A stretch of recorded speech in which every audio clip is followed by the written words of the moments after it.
வணக்கம், நான் தர்மஸ்ரீ ராஜேஸ்வரன் பேசுறேன். இந்த 2025 முடிய போகுது. 2025 ஒரு ஸ்பெஷலான வருஷம் அப்படின்னே சொல்லலாம். ஏன் அப்படின்னு கேட்டீங்கன்னா, தங்கம் ஒரு ஆல் டைம் ஹையை வந்து டச் பண்ணுச்சு. அடுத்ததாக பிட்காயின், முதல்ல பிட்காயின் தான் வந்தாங்க, ஆல் டைம் ஹை. அடுத்தது தங்கம் மற்றும் சில்வர் ஆல் டைம் ஹை. மூன்றாவதாக நம்மளுடைய ஷேர் மார்க்கெட்டும் போன மாசம் ஆல் டைம் ஹை. இந்த ராலில ஒருத்தர் மட்டும் மிஞ்சி இருந்தாங்க. அவங்க யாரு? டாலர். நானும் சலிச்சவங்க இல்ல அப்படின்னு சொல்லிட்டு டாலரும் இந்த முறை ஒரு லைஃப் டைம் ஹை 90ஐயும் தாண்டி 90.50 பைசா வரைக்கும் வந்திருக்கு. ஸோ இந்த மாதிரி எந்த வருஷமும் நடந்தது இல்லை. ஒன்று டாலர் ஏறுவாங்க, ஈக்விட்டி இறங்குவாங்க, கோல்டு ஏறும், ஈக்விட்டி இறங்கும், இப்படி மாறி மாறி தான் நடந்தது உண்டு. ஆனா இந்த வருஷத்துல எல்லாருமே லைஃப் டைம் ஹை தான். ஆனா நம்மளுடைய போர்ட்ஃபோலியோ தான் லைஃப் டைம் ஹைக்கு வர மாட்டேங்குது.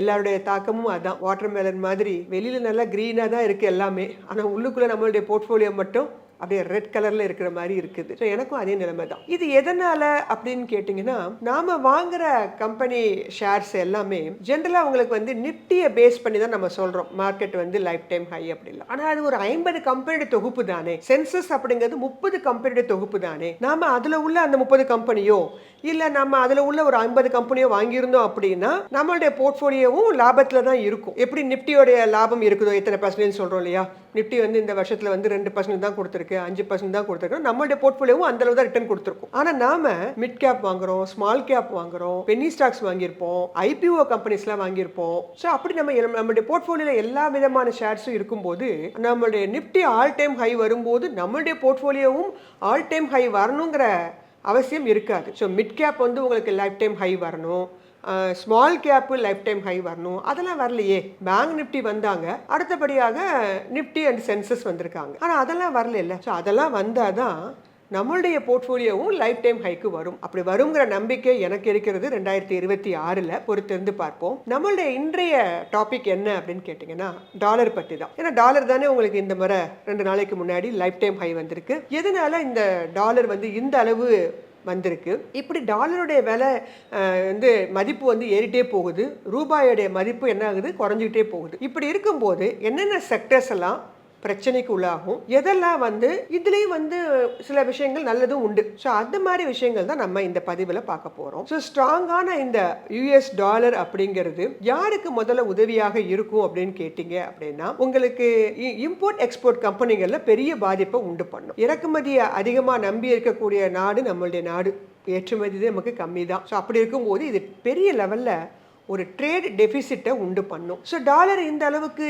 ஏறதுக்கு காரணம், உங்களுக்கு கோல்டை வந்து ரொம்ப அதிகமாக வாங்கினாங்க, போட்டு போட்டு கொண்டு வாங்கும்போது அதே மாதிரி டாலருடைய மதிப்பில் தான் எல்லாமே ட்ரேட் ஆகிட்டு இருக்கும்போது உங்களுக்கு அதனாலையும் ஏறிச்சு. அடுத்தபடியாக பார்த்தீங்கன்னா நம்மளுடைய ட்ரம்போட டாரிஃப் கொள்கைகள், uncertainty of US economy, interest ரேட்டை ஹைக் பண்ணுறது, இப்படி பல விஷயங்கள் நம்ம வந்து டாலருடைய ஏற்றத்துக்கு காரணமாக நம்ம சொல்லலாம். இப்படி ஏறும்போது உங்களுக்கு இன்ஃப்ளேஷன் அதிகமாகும், அதே மாதிரி இம்போர்ட்டுடைய காஸ்ட் எல்லாம் வந்து உங்களுக்கு அதிகமாகும். ஸோ ட்ரேட் டெபிசிட் அதிகமாகிறதுக்கு வாய்ப்புகள் உண்டு. அடுத்து கடைசி காரணம் என்னன்னு கேட்டிங்கன்னா, எஃப்ஐஎஸ் ஃபாரின் இன்ஸ்டிடியூஷனல் இன்வெஸ்டர்ஸ் அதிகப்படியாக வெளில போகிறது. இதெல்லாம் தான் ரூபாயோட மதிப்பு குறைவதற்கு காரணமாக இருக்குது. இப்படி இருக்கும்போது இது எந்த லெவலில் வந்து இந்தியன் எக்கானமியை பாதிக்கும் அப்படின்னு கேட்டிங்கன்னா, ஒரு 5 விதத்தில் பாதிக்கும். தி ஃபர்ஸ்ட் ஒன், இன்ஃப்ளேஷன் அதிகமாகிடும். ஏன்னா இம்போர்ட் ப்ராடக்ட்ஸ்லாம் ரொம்ப காஸ்ட்லி ஆகிடும். அதனால கவர்மெண்ட் ஃபிஸ்கல் ப்ரெஷர் வந்து அதிகமாகும். ஏன்னா ஹையரா ஆயில் சப்சிடிலாம் கொடுக்க வேண்டியது இருக்கும். கார்பரேட்டுடைய ப்ராஃபிட்லாம் டிக்ளைன் ஆகும். ஏன்னா ஆயில் அண்ட் கேஸ்க்கான ரா மெட்டீரியல்ஸ்லாம் வெளில இருந்து வாங்கும்போது கார்பரேட் ப்ராஃபிட்ஸ் டிக்ளைன் ஆகிறதுக்கு வாய்ப்புகள் உண்டு. ஃபாரின் டெட் சேவிங் வந்து உங்களுக்கு வந்து அங்கே வந்து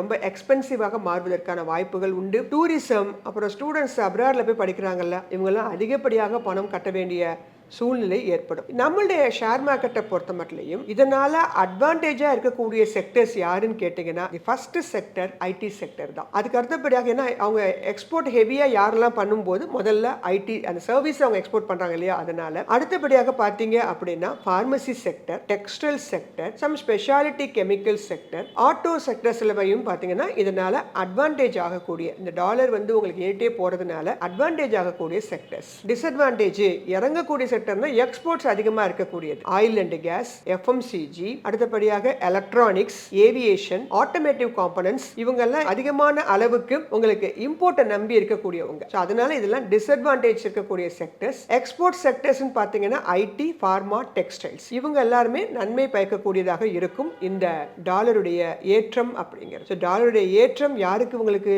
லாபகரமாக இருக்கும்?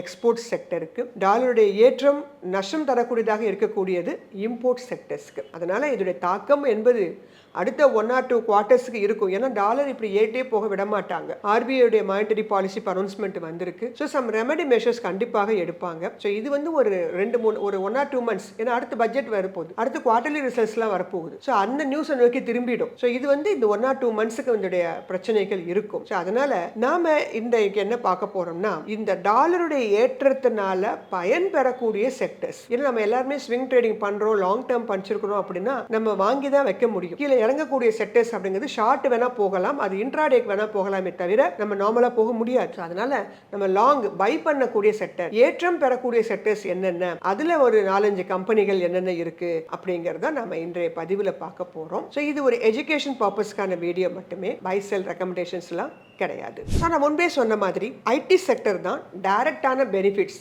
ஏன்னா டாலர்ல தான் அவங்களுக்கு ரெவென்யூ எல்லாமே வருது. அப்போ டாலர் ஏற ஏற அவங்களுடைய ப்ராஃபிட் மார்ஜின், ஏர்னிங் பர் ஷேர்லாம் அதிகமாகும். ஸோ அதில் நமக்கு ஜாம்பவாங்கில் இருக்கக்கூடிய நிறைய செக்டர்ஸ் உங்களுக்கு தெரியும். ஏற்கனவே ஐடி செக்டர் சப்போர்ட் லெவலுக்கு வந்தது H1B விசா காரணமாக ரொம்ப இறக்கத்தில் இருந்துச்சு. இப்போ இந்த ஒரு நியூஸ் அப்படிங்கிறது இதுக்கு ஒரு பூஸ்டிங் நியூஸாக இருந்து இதனால் கூட இந்த கம்பெனி ஷேர்ஸ் எல்லாம் ஒரு ஷார்ட் டேர்ம்லையோ இல்லை ஒரு லாங் டேர்ம் பிரச்சனையே இல்லை, ஷார்ட் டேர்மில் கூட விலை ஏறுவதற்கான வாய்ப்புகள் உண்டு. நமக்கு நன்கு அறிமுகமான டிசிஎஸ் கரண்ட் மார்க்கெட் பிரைஸ் 3254 என்ற இடத்துல ட்ரேட் ஆயிட்டு இருக்கு. மார்க்கெட் கேப் 11,79,134 கோடி. ப்ராஃபிட் ஆஃப்டர் டாக்ஸ் 48,797 கோடியாகவும், ரிட்டர்ன் ஆன் ஈக்விட்டி 51, ஜீரோ டெப்ட் கம்பெனி. இரண்டாவது இன்ஃபோசிஸ், கரண்ட் மார்க்கெட் பிரைஸ் 1626 என்ற இடத்துல ட்ரேட் ஆயிட்டு இருக்கு. மார்க்கெட் கேப் 6,75,583 கோடி. ப்ராஃபிட் ஆஃப்டர் டாக்ஸ் ஆக 26,750 கோடியும், ரிட்டர்ன் ஆன் ஈக்விட்டி 27ஆகவும், டெட் 0. மூன்றாவது HCL tech, current market price 1686, market cap 4,57,741 கோடி. ப்ராஃபிட் ஆஃப்டர் டாக்ஸ் ஆக 17,399 கோடியும், ரிட்டர்ன் ஆன் ஈக்விட்டி 24ஆகவும், debt 0.03. 4 Wipro, current market price 260, market cap 2,72,944 கோடியாகவும், ப்ராஃபிட் ஆஃப்டர் டாக்ஸ் 13,192 கோடியாகவும் இருக்குது. ரிட்டர்ன் ஆன் ஈக்விட்டி 15ஆகவும், டெட் 0.20 அப்படிங்கிற இடத்துல இருக்காங்க. ஐந்தாவது company LTI Mindtree, current market price 6,337ஆகவும், மார்க்கெட் கேப் 1,87,900 கோடியாக இருக்கிறாங்க. ப்ராஃபிட் ஆஃப்டர் டாக்ஸ் 4,602ஆகவும், ரிட்டர்ன் ஆன் ஈக்விட்டி 20, ஜீரோ டெப்ட் கம்பெனியாக இருக்கிறாங்க. ஆறாவது tech Mahindra, current market price 1,578, market cap 1,54,649 கோடி. ப்ராஃபிட் ஆஃப்டர் டாக்ஸ் ஆக 4,244 கோடியும், ரிட்டர்ன் ஆன் ஈக்விட்டி 15ஆகவும், டெட் 0.02 அப்படிங்கிற இடத்துல இருக்காங்க. ஸோ இந்த கம்பெனிகள் எல்லாமே ஐடி கம்பெனிஸ் எல்லாமே பெரும்பாலும் லார்ஜ் கேப் கம்பெனிகள் தான் இருக்கிறாங்க.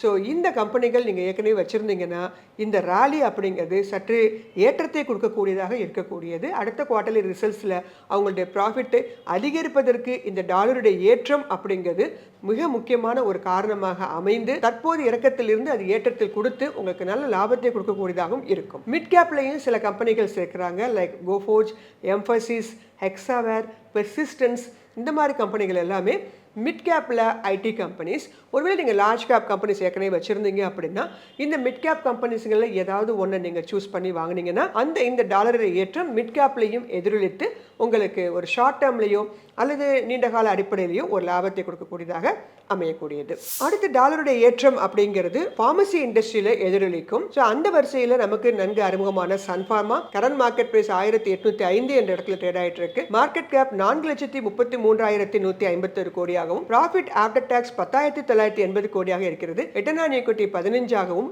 டெட் 0.03 என்ற வரிசையில் இருக்கிறாங்க. சிப்லா, கரண்ட் மார்க்கெட் பிரைஸ் 1,520 என்ற இடத்திலையும், மார்க்கெட் கேப் 1,22,845 கோடியாகவும், ப்ராஃபிட் ஆஃப்டர் டாக்ஸ் 5291 கோடியாக இருக்கிறது. ரிட்டர்ன் ஆன் ஈக்விட்டி 16 என்ற இடத்திலும் டெட் ஜீரோ டெப்டாக இருக்கிறாங்க. Doctor Reddy current market price 1275 என்ற இடத்துல ட்ரேட் ஆயிட்டு இருக்கு. மார்க்கெட் கேப் 1,06,430 கோடி. ப்ராஃபிட் ஆஃப்டர் டாக்ஸ் ஆக 5703, ரிட்டர்ன் ஆன் ஈக்விட்டி 16 என்ற இடத்திலும் டெட் 0.12 என்ற இடத்துல இருக்கிறாங்க. Divi's lab current market price 6473 என்ற இடத்துல ட்ரேட் ஆயிட்டு இருக்கு. மார்க்கெட் கேப் 1,71,851 கோடியாகவும் ப்ராஃபிட் ஆஃப்டர் டாக்ஸ் 2191 கோடியாகவும் இருக்கிறாங்க. ரிட்டர்ன் ஆன் ஈக்விட்டி 14 என்ற இடத்திலும் ஒரு ஜீரோ டெப்ட் கம்பெனியாகவும் இருக்கிறாங்க. Torrent Pharma current market price 3785 இடத்திலும் மார்க்கெட் கேப் 1,28,132 கோடியாகவும் இருக்கிறாங்க. Profit after tax 1911, return on equity 25, debt 0.40 அப்படிங்கிற இடத்துல இருக்கிறாங்க. அடுத்ததாக இந்த டாலருடைய ஏற்றம் அப்படிங்கிறது டெக்ஸ்டைல் இண்டஸ்ட்ரியிலையும் உங்களுக்கு எதிரொலிக்கும். KPR mill current market price 981 என்ற இடத்துல ட்ரேட் ஆயிட்டு இருக்கு. மார்க்கெட் கேப் 33,552 கோடியாகவும் ப்ராஃபிட் ஆஃப்டர் டாக்ஸ் 815 கோடியாக இருக்கிறாங்க. ரிட்டர்ன் ஆன் ஈக்விட்டி 16 என்ற இடத்திலும் டெட் 0.09 அப்படின்னு இருக்கிறாங்க. Welspun corporation current market price 134, market cap 12,919 கோடியாகவும் ப்ராஃபிட் ஆஃப்டர் டாக்ஸ் 643 கோடியாகவும் ரிட்டர்ன் ஆன் ஈக்விட்டி 13ஆகவும் டெட் 0.51 அப்படிங்கிற வரிசையில் இருக்கிறாங்க. Swan corporation current market price 446, market cap 14,008 ஆகவும் ப்ராஃபிட் ஆஃப்டர் டாக்ஸ் 873 கோடியாகவும் ரிட்டர்ன் ஆன் ஈக்விட்டி 10 என்ற இடத்துல இருக்கிறது. டெட் 0.38. இறுதியாக ஆட்டோ எக்ஸ்போர்ட்டர்ஸ் இருக்கக்கூடிய Bajaj auto and TVS motor இவங்க ரெண்டு பேருமே டாலருடைய ஏற்றத்தினால பயன்பெறக்கூடிய கம்பெனிகளாக பார்க்கப்படுது. Bajaj auto current market price 9,109 கோடியாகவும் மார்க்கெட் கேப் 2,54,375 கோடியாக இருக்கிறாங்க. ப்ராஃபிட் ஆஃப்டர் டாக்ஸ் 8,240 கோடியாகவும் ரிட்டர்ன் ஆன் ஈக்விட்டி 20 என்ற இடத்திலும் டெட் 0.26 அப்படிங்கிற இடத்துல இருக்கிறாங்க. TVS motor current market price 3,655, market cap 1,74,138 கோடியாகவும் ப்ராஃபிட் ஆஃப்டர் டாக்ஸ் 2,424 கோடியாக இருக்கிறது. ரிட்டர்ன் ஆன் ஈக்விட்டி 26லும் டெட் 3.25 அப்படிங்கிற வரிசையிலும் இருக்குது. இந்த கம்பெனிகள் எல்லாமே பாத்தீங்கன்னா லாங் டேர்முக்கும் பொருத்தமாக இருக்கும். அதே சமயம் ஸ்விங் ட்ரேடிங் பார்த்து வாங்குறவங்க மார்க்கெட் இறக்கத்தில் இருக்கும் போதோ அது மாதிரி ஏற்றத்தில் இருக்கும்போது விற்றுவிடக்கூடிய அந்த ஸ்விங் ட்ரேடிங் பண்றவங்களுக்கு இந்த நியூஸ் அப்படிங்கிறது மிக முக்கியமான ஒரு நியூஸ். டாலருடைய ஏற்றம் என்பது அதிகரித்து கொண்டு போவது என்பது நல்லதுக்கு அல்ல. அதுக்கான ரெமெடி மெஷர்ஸ் ஒரு தனிநபரால் எடுக்க முடியாது. ஃபினான்ஸ் டிபார்ட்மெண்ட்டும் ஆர்பிஐ கவர்னர்ஸ் இவங்கெல்லாம் சேர்ந்து தான் இந்த விஷயத்தை வந்து சரி பண்ணுவாங்க. அதனால நம்ம என்ன பார்க்கணும் அப்படின்னா இதனால எந்த செக்டர்ஸ்லாம் பலன் பெறுது, எதெல்லாம் பாதிப்புக்கு உள்ளாகுது அப்படிங்கிறத கண்டுபிடிச்சு பலன் பெறக்கூடிய செக்டர்ஸை நம்ம இந்த நியூஸை பயன்படுத்தி நாம அதில் ப்ராஃபிட் பண்ணக்கூடிய வழிகளை தான் தேடணும். அதனால பாதிக்கப்படக்கூடிய செக்டர்னு பார்த்தீங்கன்னா ஆயில் அண்ட் கேஸ், எஃப்எம்சிஜி, அதனால பெரிய லெவல்ல பாதிப்பு உண்டாகுது. ஏன்னா இங்க நம்ம கன்சம்ஷன் பண்ணிட்டு இருக்கோம். அதனால அந்த கம்பெனிகள்லாம் நான் வெற்றிவிடவா அப்படின்னா அதெல்லாம் விற்க வேண்டாம். அதுக்கு அடுத்தபடியாக இதெல்லாம் ஒரு ஷார்ட் டேர்ம் ஒரு ரேலி தான். ஏன்னா இதெல்லாம் ஸ்டெபிளைஸ் ஆகிடும். அதனால இந்த ஷார்ட் டேர்ம் ரேலியை பயன்படுத்தி நம்ம ஏதாவது ஒரு ப்ராஃபிட் பண்ணலாம்னு நினைக்கிறவங்களுக்கு இந்த டாலருடைய ஏற்றம் என்பது இந்த வரிசையில் உங்களுக்கு உதவிகரமாக இருக்கும் என்று கூறி இந்த பதிவினை நிறைவு செய்கிறேன். நன்றி, வணக்கம்.